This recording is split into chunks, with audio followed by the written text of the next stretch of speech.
भारत की शिक्षा व्यवस्था हमेशा से ज्ञान, समानता और अवसर का प्रतीक रही है। लेकिन हाल के वर्षों में लागू किए गए कुछ कानून और नीतियां इस व्यवस्था को कमजोर करने का काम कर रही हैं। इन्हीं में से एक है UGC act, university grants commission act, जिसके कई प्रावधान छात्रों, शिक्षकों और विश्वविद्यालयों के भविष्य पर नकारात्मक प्रभाव डाल रहे हैं। आज देश भर में इस कानून के खिलाफ आवाज उठ रही है और यह जरूरी भी है। यूजीसी की स्थापना का उद्देश्य उच्च शिक्षा को बढ़ावा देना, विश्वविद्यालयों को वित्तीय सहायता देना और शिक्षा की गुणवत्ता को बनाए रखना था।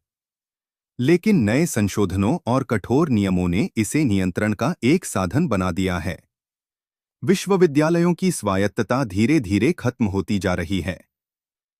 पहले जहां विश्वविद्यालय अपने पाठ्यक्रम, परीक्षा प्रणाली और नियुक्तियों में स्वतंत्र थे, अब उन्हें हर छोटी बात के लिए केंद्र सरकार या आयोग पर निर्भर रहना पड़ रहा है।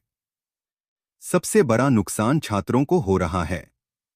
यूजीसी एक्ट के तहत कई छात्रवृत्तियां बंद कर दी गई हैं या उनकी शर्तें इतनी कठिन बना दी गई हैं कि गरीब और मध्यम वर्ग के छात्र उनका लाभ नहीं उठा पा रहे हैं।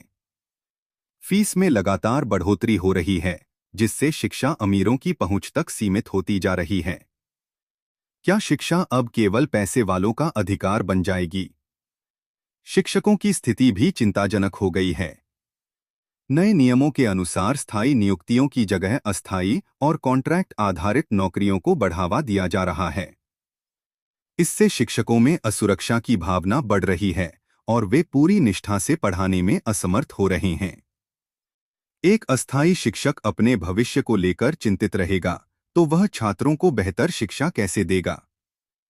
यूजीसी एक्ट के जरिए शोध कार्यों पर भी प्रतिकूल प्रभाव पड़ा है। फंडिंग में कटौती के कारण कई महत्वपूर्ण शोध परियोजनाएं बंद हो गई हैं। भारत जैसे देश के लिए शोध और नवाचार बहुत जरूरी हैं, लेकिन इस कानून के कारण युवाओं का मनोबल टूट रहा है। शोधार्थियों को समय पर स्कॉलरशिप नहीं मिलती, जिससे वे बीच में ही पढ़ाई छोड़ने को मजबूर हो जाते हैं। एक और गंभीर मुद्दा है क्षेत्रीय भाषाओं और स्थानीय शिक्षा संस्थानों की अनदेखी। नए नियमों में अंग्रेजी और कुछ चुनिंदा विश्वविद्यालयों को अधिक महत्व दिया जा रहा है, जिससे ग्रामीण और छोटे शहरों के छात्र पीछे छूट रहे हैं। शिक्षा का उद्देश्य समान अवसर देना होता है, न कि भेदभाव बढ़ाना।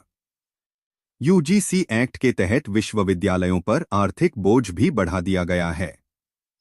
सरकार की ओर से मिलने वाली सहायता कम हो रही है और संस्थानों को खुद संसाधन जुटाने के लिए मजबूर किया जा रहा है।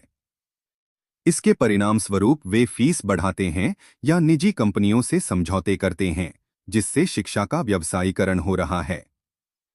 शिक्षा को व्यापार बनाना देश के भविष्य के साथ खिलवाड़ है।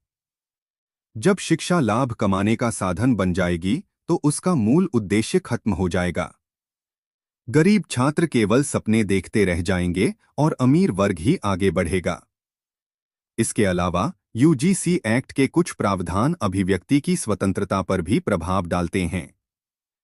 विश्वविद्यालयों में विचारों की स्वतंत्रता हमेशा से रही है, लेकिन अब आलोचनात्मक सोच को दबाने की कोशिश हो रही है। जो छात्र या शिक्षक सरकार की नीतियों पर सवाल उठाते हैं, उन्हें डराया जाता है या कार्रवाई की धमकी दी जाती है।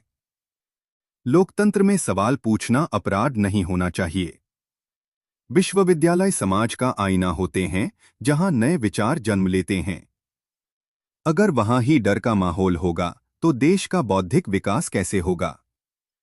आज जरूरत है कि सरकार छात्रों, शिक्षकों और शिक्षा विशेषज्ञों की बात सुने। किसी भी कानून को लागू करने से पहले व्यापक चर्चा और सहमति जरूरी होती है।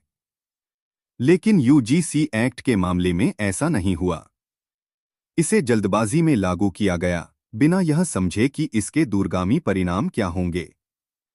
देश भर में छात्र संगठन, शिक्षक संघ और सामाजिक कार्यकर्ता इस कानून के खिलाफ प्रदर्शन कर रहे हैं। वे केवल अपने अधिकारों के लिए नहीं, बल्कि आने वाली पीढ़ियों के भविष्य के लिए लड़ रहे हैं।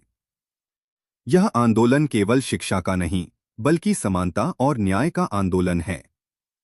सरकार को चाहिए कि वह यूजीसी एक्ट के विवादास्पद प्रावधानों को वापस ले और शिक्षा को सुलभ, सस्ती और गुणवत्तापूर्ण बनाने पर ध्यान दे। विश्वविद्यालयों को फिर से स्वायत्तता दी जाए, शिक्षकों को स्थायी नौकरी की सुरक्षा मिले और छात्रों को आर्थिक सहायता प्रदान की जाए। अंत में हम सभी को समझना होगा कि शिक्षा किसी भी देश की रीढ़ होती है। अगर रीढ़ कमजोर होगी तो पूरा शरीर गिर जाएगा। यूजीसी एक्ट के वर्तमान स्वरूप से शिक्षा व्यवस्था कमजोर हो रही है। इसलिए इसका विरोध